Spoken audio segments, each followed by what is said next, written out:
Welcome into another edition of Capitol Happenings. I'm Rob Kendall, along with Indiana State Senator Jim Merritt. Senator, how are you? Good afternoon.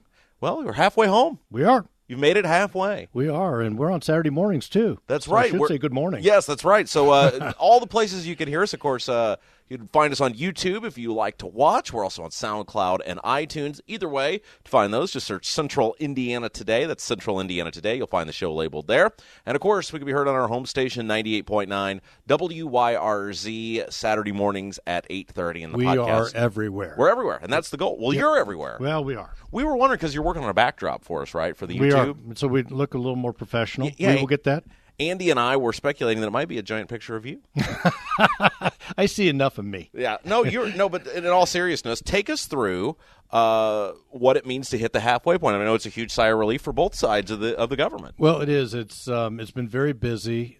It's interesting. With session, you have your lulls and you have your time where it's in an absolute dust storm. Yeah. And we just got through a dust storm with all the bills that have been heard in Senate committees. There's Senate bills.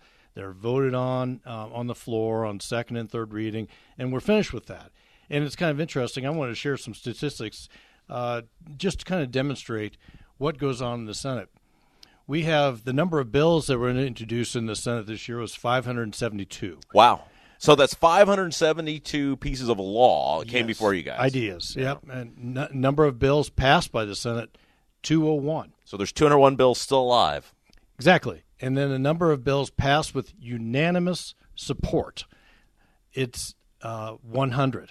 50% of the bills passed were unanimous support. Now, is that unanimous Republican support or unanimous support across the Senate? Well, across the Senate. Oh, wow. Mm-hmm. So, and that's pretty good. It is pretty good. 100 things that Republicans and Democrats agreed upon. Yeah. Number of House bills coming to the Senate in the second half, 162. The number of House bills coming to the Senate in the second half, 162. So we have 201 going to the House, and they have 162 coming this direction. So there are basically, give or take, about 300 that's 363, so about 365 pieces of legislation that will now be alive, considered both ways. Exactly. How many did you get through? We were able to You did well. Yeah, we were able. We introduced 34 bills and we got 17 through. So we're batting 50%. We're doing pretty well. You're in the Hall of Fame if you're a baseball player. If you're batting 500. Yeah, we're a lot of work. We're working since probably June on these pieces of legislation, and I'm quite proud of all the bills that we've introduced. All right, we'll get into that in just a second. First, let's thank our underwriter. Capitol Happenings is presented by Innovative Health Solutions. Innovative Health Solutions is an Indiana-based company that has developed The Bridge, a non-narcotic alternative which gives those suffering from addiction the edge they need to minimize or even eliminate the crushing pain of heroin withdrawal. Their website is i-h-s.com. Thank you, IHS. They make it possible for us to be out here. Yes, sir. And boy, we're getting great response, too. A lot of people listening. That's a very good company. Well, we were talking the other day, I was talking with somebody who listens to the show, and they said it's really cool because you guys sort of give a nonpartisan look at the bills that go through. Here's what happened. Here's how it happened. We don't get into a lot of good, bad, indifferent. We just say, here's what's going on. Here's why it's going on. If you like it, great. If you don't, that's okay, too. Yeah, what I like, for instance, there's a bill coming over from the House of Representatives that deals with prayer in schools. I don't know anything about the bill because I'm concentrating on Senate bills, but I'm told it's offered by a Democrat, but it has bipartisan support. So I believe that all 6.6 million Hoosiers can have an impact in the legislature regardless of what political party, and I think that's what everybody wants us to do is work together. That's fascinating when you said that, though, that of the 200-plus bills that passed, or basically right at 200, almost half of them had unanimous support. That's really impressive. Yeah, it was. It very much so, and I'm very, very pleased by that, and it shows that we're working with the other side, but because you don't have to. No, we don't, and we were just named by a national entity, the number one state government in the country. And so I think we've got some things going, good momentum right now in state government. Yeah, it's really interesting. Again, the program Capitol Happenings. I'm Rob Kendall, along with Indiana State Senator Jim Merritt. As much as activists like me and talk show hosts huff and puff about different topics, and it's coming over to you guys now on the gas tax Sure. side. Sure. But by and large, Indiana does so much better than our neighbors. Well, yeah, Ohio and Illinois and Michigan, fine states, but they've had their troubles through the years, and Kentucky is struggling with Obamacare now, and so we're all trying to do our very best for our constituents. But I do believe we are the diamond in the Midwest. Yeah, and it shows with the businesses that are coming here and the state of Indiana's fiscal health and all those good sort of things. Yeah, very much so. I'm very proud of the work product. Just this week, it just became very clear to me that Steve Braun at Department of Workforce Development is doing an outstanding job as commissioner. And we're working with schools, we're working with Ivy Tech, we're working with higher education to make sure that our workforce is a qualified workforce. Yeah. And it's something very, very important. And one of the big things with you, I saw a picture of you with Jerome Adams the other day, our fine health commissioner, and he, of course, does an excellent job. And a lot of your bills this year dealing with the heroin addiction, opioid addiction. So it's probably pretty nice for you. You get some bills out there that everybody kind of goes, yeah, we really need to get behind this. Well, we've spent a long time of telling the story, telling the narrative, and explaining what we're trying to do with this epidemic. We're not trying to shove everybody in jail anymore, and we're trying to help those that are struggling so they can be operating adults, functioning adults, so they can have kids and get jobs and pay taxes. And I will say this, that Dr. Kelly, Tim Kelly, who is a noted person in the addiction area of medicine in Indiana, visited the Donald Trump State of the Union last night, and I haven't talked to him, but he was really excited about it, and I'm really pleased that he's a noteworthy person in this area, and I consider a close friend. Now, obviously, as we said, you're at the midway point, and Long comes out and does the press conference. David Long, pro tem of the Senate, sort of the head of the Senate, not sort of, he is the head of the Senate. You're the number 3 guy, basically, in the Senate. Do you and Long get together and have a little powwow afterwards? Do you talk about how things are going? Oh, we talk all the time, and that's a part of the teamwork. Senator Long has always been someone that doesn't have to be way out in front of anything. He's a collaborator, and for instance, with the opioid issue, the epidemic, he has been very, very helpful, and he knows a lot about it. And he dives into the budget with Senator Kenley, and he worked alongside Governor Pence and Glenda Ritz, and he gets in and rolls up his sleeves and works it. I've always thought, when I served in municipal government, I never wanted to be the president of the body, because you got to kind of put politics aside, because you're the referee. You call the balls and strikes. You make sure everything gets done. And I admire a guy like David Long because, yeah, he votes, but his job is to keep order in the chamber. That's exactly right. And I'm sorry that Lieutenant Governor Suzanne Crouch's mother passed away, and so she wasn't here this week.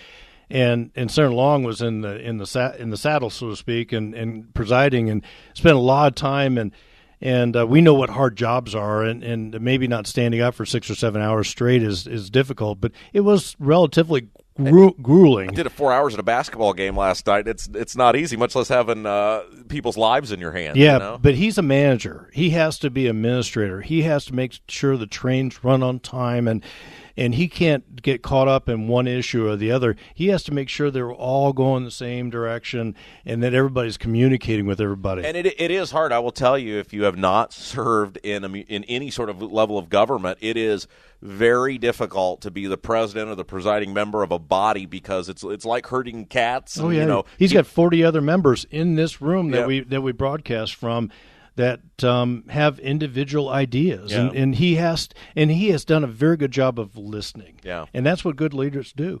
Again, I'm Rob Kendall, along with Indiana State Senator Jim Merritt. Capitol happenings. We're at the halfway point of the session. Senate bills go over to the House. House bills go over to the Senate. When you send bills over, I know you don't look at all 200-plus bills that you guys send over, but you look at some of them and you go, okay, that one's moving, that one's pretty easy, that one's probably not moving, that one's going to be sticky. You have a gauge of where these bills are going? Yeah, you've been around for a while, Rob. That's exactly right. A lot of times legislation is wham-bam and it's off to the House. Sure. and it doesn't need any tender loving care. Others, where it's a very difficult process, and the language isn't right, and the idea of that we're going to fix this in the House, and it's a work in process, work in progress. That happens. Probably 10% of the bills on that list are work in process and progress, and so every bill, individual bill, all 201 are different, and you wish that they would leave committee ready to go. Right. And then you wish if a second reading amendment, it was ready to go. And then third reading, but at times it's a very, very important piece of legislation that you want more input, you want the public to know more, and you continue to work it. It's fascinating to me to watch, because I've said this before on this show, and of course you're very nice about everything. I've said Senate to me is sort of the adult version of the government, because you guys clean up a lot of messes, because the House is so much smaller in terms of the geographical area that somebody represents, so they might be able to get a bill forward because they represent a smaller area, and that moves to you guys, and you go, the larger populace may not see this. Something that works for Indianapolis may not work in Corydon, for lack of a better phrase. So now these 162 bills or whatever it is comes over to you guys from the House. Do you have to get caught up on those pretty quick? I mean, you just read? Absolutely. Jordan, my assistant, tells me I have something 11, 17 bills come to me, and so I will have to spend a lot of time this week and next week bringing myself up to date. And like, for instance, Representative Greg Beimer sent me a bill that outlaws synthetic urine, because people try to trick, if you will, urine test on for drugs, and so there are a myriad of things I've got to educate myself on really quickly, because I'm now the leader of that bill. Now, I will tell you that the 17 bills. Congratulations, you got the synthetic urine bill. Great job. Well, it's a comprehensive bill package we've got on the opioid scourge, but. I will, on the 17 bills that went over to the House, I will follow each one of those bills. Right, sure. And I will present them in committee. And not that I don't have trust for the sponsor in the House, but I do have a close feeling, and I'm sure Representative Beimer's going to follow his piece of legislation. Oh, sure. It's that thing like anything else in business. You want something done, you make sure you do it yourself, right? Yeah, well, it's a part of you, and something you crafted, and yeah, you follow it, and you if you can make it better, you do. Do you guys have like a traveling trophy each year? This senator got the most bills through the House of Representatives. Well, I can tell you, not representative anymore, but Senator Cook and Senator Houchin. We had a lot of people produce. I'm not sure if anybody produced more than 17 bills, but we had some people that really were busy. Yeah. Again, the program Capitol Happenings. I'm Rob Kendall, along with Indiana State Senator Jim Merritt. Time to mention our underwriter once again. Capitol Happenings is presented by Innovative Health Solutions. Innovative Health Solutions is an Indiana-based company that has developed The Bridge, a non-narcotic alternative, which gives those suffering from addiction the edge they need to minimize or even eliminate the crushing pain of heroin withdrawal. Their website is i-h-s.com. Okay, so let's talk about something you touched on, because it actually ended up being playing a role in Indiana government. You mentioned Lieutenant Governor Suzanne Crouch was not here this week due to passing in her family. And her job, one thing she does, is she breaks ties in the Senate, much like now Vice President Mike Pence breaks ties in the U.S. Senate. And there was a tie. Yes. And the bill did not pass. That's exactly right. It was the bill that is Senate Bill 88, and it took away the independence that a school corporation could have on the start of the school day. Right, because they were talking about moving it up or moving it back, and her, when she's here, her job is to cast tie-breaking votes. So, preside over the Senate and call the bills, but one of the major reasons she was there is to break ties, and she wasn't there. So the bill does not pass when there's a tie, right? Exactly, and it's like not baseball: tie goes to the runner. Tie is considered a no pass. Yeah, exactly, and it's not been constitutionally defeated, 26 votes, and so the material can be brought back. Material meaning language or Right. text of Sure. the bill. And I'm not certain if Senator Leising will bring it back, but that was an interesting part of the week.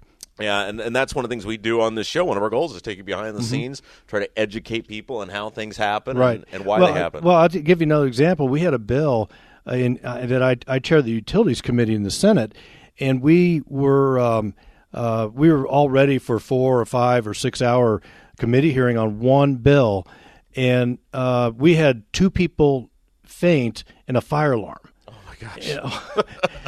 And just elongated. I mean, it's not funny, but I mean, you're just sitting there and you probably go, geez. Yeah, what is going to be next? Yeah. And so we've got, and it's relatively cold outside at that time, and people are heading outside, and this place is, if there's a hurricane in Indiana, you want to be in the State House. Yes, absolutely. The basement. Yes, basement or anywhere, because it is, the previous State House that was built here literally fell down. Yeah. And so they learned their lesson. So this one is rock hard, if you will. They did a really nice job. Yeah. Now, speaking of bills that'll come over to the Senate, the big one, the gas tax increase coming to you guys. This is very similar to what happened last year. It came to you guys, and it ended up not passing. Have you had a chance to dig into that bill yet? Well, there are a couple big ones. We all want the state government to operate. So the budget is why we're here. But the issue that has the most spotlight is the roads bill, and I have not been able to. There's a loudmouse like me. No, actually, there are many constituents that are concerned about the roads, but also concerned about the expense, and lots of input at Walmart or wherever I go on Saturday mornings. And so we will dig into it. The way we will do it is we have a transportation committee, and that committee will, which I'm a member of, will study it along with the appropriations committee. And so it'll be well documented what and how and where we study this issue, and I can promise you that a lot of focus will be given to it. Speaking of bills that come over from the House to the Senate, in reverse of what we just talked about. Well, no, it's the same thing that we just talked about, House to the Senate. Right. Brian Bosma's bill, the Speaker of the House, on the superintendent, which did not pass in the Senate, it has to have major changes, as I understand it, correct? Are you aware of what those major changes will be so that it can come back and have a second life in the Senate? I don't know. That's one thing that Senator Long and I have not discussed, and he was asked that at his press conference today, and he said that the caucus will get together and make a decision on it. It's just one of those things that's kind of fallen through the cracks in the way of discussion because we've got so many important projects and pieces of legislation going on that are actually live at this moment. That is dead at this moment. Again, I'm Rob Kendall, along with Indiana State Senator Jim Merritt. The program is Capitol Happenings. Don't forget, you can catch us on YouTube, as well as SoundCloud and iTunes. Just search Central Indiana Today. You'll find the show labeled there. And, of course, our home station, WIRZ 98.9, Hendricks County, and also Boone and Morgan County and into Marion County, so you can hear us there Saturday mornings at 8:30 a.m. Okay, so I want you to take us behind the scenes here. We always hear you're the head of the Republican caucus, basically. Right. What is a caucus like? Okay. What happens? Well, I hear you guys go into caucus, right? And I'm not invited, so it's like Ray Kinsella in Field of Dreams. I want to know what happens in the corn. Yeah, just for the basis is Senator Long is elected by the President pro tempore is elected by the whole Senate. He or she in turn appoints a majority leader, and that majority leader is Brant Hirschman, who represents Buck Creek up the way up by Lafayette.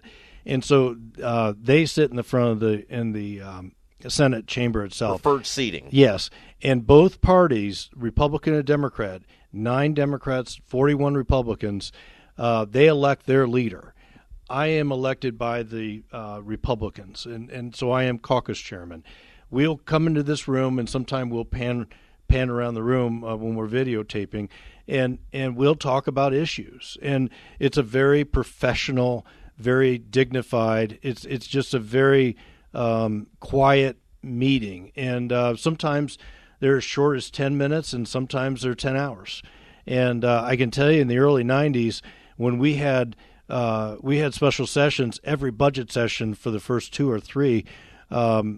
We were in this room for 7 and 8 hours trying to figure out what Evan Bayh wanted us to do. And so we spent a lot of time in this, and we go through bills, we go through amendments, we go through issues, and any member of our caucus can call a caucus, and they don't, but they can. And, yeah, because that's probably you're using people's time. You probably better be generous with that, right? Right, and what we try to do also is keep a focus, and we don't meet just to meet. If we have something important like amendments to bills, then we meet. But we don't come in here just to swap stories, and that just is counterproductive. I would be that guy. I'd like to have a caucus. I want to hang out with Merritt for a few minutes. One of the premises of the caucus is people's ability to speak freely, right? Right. Because it's a confidential. Sure. Right. Yes. Right. There are no windows in here. Right.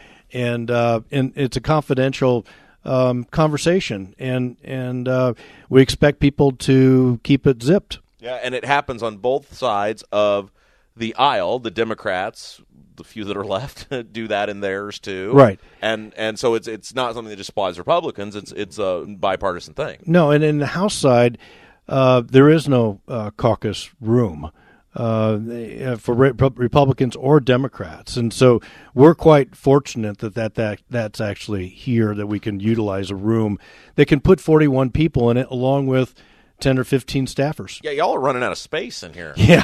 If any more Republicans win, you might have to build a wing onto the. Well, we're quite fortunate that we've run some good campaigns. So let's stay on the caucus, because a couple of years ago, a nameless senator on a nameless issue, and people can look it up and find it thanks to this magical machine called the internet, didn't like what happened in a caucus, came out, held a quasi-press conference, got very mouthy, and got in big trouble. What is the decorum, the expectation of a caucus? I mean, because he got in trouble with the fellow Republicans for mouthing off about what happened in a caucus. Right. Because they didn't like it. Well, yes, and what we have a rule of confidentiality that people can speak freely in here. If you can't speak freely in here, there's no reason to get together and talk. And there are sometimes people will if they can speak freely, that's information that everybody can use to make sure that we have good public policy. And so mum is the word. So like when the senator in question a couple of years ago came out and had the press conference, does somebody come to you and go, Merritt, you're going to have to discipline this guy? Like what happens if somebody breaks, let's say the first thing about Fight Club is don't discuss Fight Club. Somebody breaks the Fight Club code. Right. Well, I can't get into that. I can't. Perfect answer. I can't get into what happens. But it's not like a fraternity or sorority or anything like that. But there's a decorum that we follow, and we want people to feel as though they can lay their hair down and speak honestly and share, so we can get the very best public policy.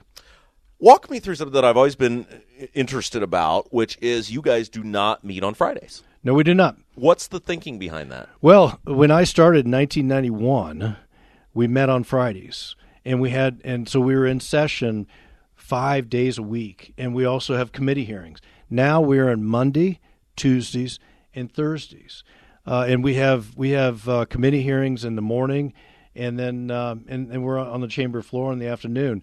Wednesdays, both Wednesday morning and afternoon, we have committee hearings, and then Fridays we're back in our districts. And the whole idea behind that is, first of all, people wanted to be with their families. Second of all, there are a lot more demands on people with their jobs or with their Senate seat, or it was just, we have been able to design it so that people can have a life outside the limestone. Well, and is that, you touched on it, the other part of this is constituent services that gives you 2 days basically to be able to respond to people. I mean, I was just sitting here setting up today, and 3 people came into your office talking to your assistant. Could I schedule time to talk with Senator Merritt? Is that part of it? And also, is it you've got to read all these bills? Yes, and as well as write them. And so there's a lot of demands there.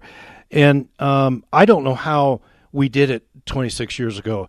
I was young, and there are times that we'd be in this building till 2:00 in the morning, 3 or 4 times a session. Things have changed a great deal, and we're managing our schedule better. And I can tell you that I don't know if I would have served 4, 8, 12 years, but it would have come to a screeching halt at some point if I had to be in this building 5 days a week for, 8, 12 weeks. Again, let's mention our underwriter. Capital Happenings is presented by Innovative Health Solutions. Innovative Health Solutions is an Indiana-based company that has developed the Bridge, a non-narcotic alternative, which gives those suffering from addiction the edge they need to minimize or even eliminate the crushing pain of heroin withdrawal. Their website is i-h-s.com. You mentioned this. You're 26 years now. Mm-hmm. You started when you were 10, so that's nice. It was a good start for you. I don't know how you worked around the Indiana Constitution, but I'm curious, and we touch on this from time to time, but taking people behind the scenes, I think this is important. Technology has changed so much. Has it made it easier for you to do your job than maybe it was in 1991? Yeah, a lot of things have changed. The media has changed. The way we have bills. I just pull bills up on my laptop. I don't use paper anymore. And there has been so much change, and it has made it simpler. I can be at home and looking at email or looking at bills, and it's like I'm here. So it has changed an incredible amount, just communication between Jordan and me or Legislative Services Agency on things that we need. Technology has really made it somewhat simpler than it actually was before. You mentioned writing bills, Mm-hmm. and I'm going to save this for next week because I think we can spend almost the whole show maybe talking about how you write a bill, which I think would be very fascinating. In the final few minutes we have left here, we're putting this together on Wednesday this week, so you've got one day left in session this week, and then you'll start back again on Monday of next week. What do we have ahead for us? Mm-hmm. What is in the next week or so that people can really think and look forward to? Well, we finished our bills, our Senate bills. We're not in session tomorrow. We actually have today and tomorrow and Friday off. Oh, that was nice of Long. Tell him, I'm sure everybody's very thrilled. Yeah. But a lot of people scooted out of town really quick, and what we will do next week is we will start. Committee hearings are already scheduled. We will start looking at House bills and that transportation. That roads bill will the filtering of it and understanding it. Will start next week because it's a complicated issue. Now, when I started municipal government, you would get things that would come in front of you, and we only met every couple weeks, unlike you guys who meet all the time. But you'd see this and go, oh, man, there's going to be a ton of people, and this is going to be really long and bad. I'm sure you sort of feel the same way, like you get certain bills and go, oh, Tuesday's going to be rough. Yeah, we do have controversial issues, and the second time around, it's going to be interesting because we will know what is coming at us, and the House will know what's coming at them. Yeah, and so there'll be the same people will be in this state house testifying just on one side of the building or the other. Yeah, and so that experience the first time around, and as well as we might be able to. Take something out of a bill or amend the bill to make it better, and so the second half is exciting, and there might be some cleanup going on. And as you always tell our audience, be nice to the senators because anger is not going to sway one person one way or another. No, it's delivery of the message might as well be courtesy. Yeah, absolutely. Senator, great job as always. Thanks for filling us in on another exciting week in Indiana government, and congratulations on making it to the halfway point. Thank you, Rob. Hey, don't forget, if you missed any part of today's show, you can check it out anytime you want. Several different ways you can listen. You can catch us on YouTube if you want to watch the video. You're always so nicely dressed, by the way. You're not. Yeah, I know. That's right. It's like Danny DeVito and Arnold Schwarzenegger, polar opposites, but this related to dress. You can find us on YouTube. Just search Central Indiana Today. You can also find us on SoundCloud and iTunes, which is where I'm dressed for, SoundCloud and iTunes. Search Central Indiana Today. You'll find the show labeled there. Or you can hear us every Saturday morning, 8:30 a.m. on WYRZ 98.9 or WYRZ.org. For Senator Jim Merritt, I'm Rob Kendall, saying have yourself a great week.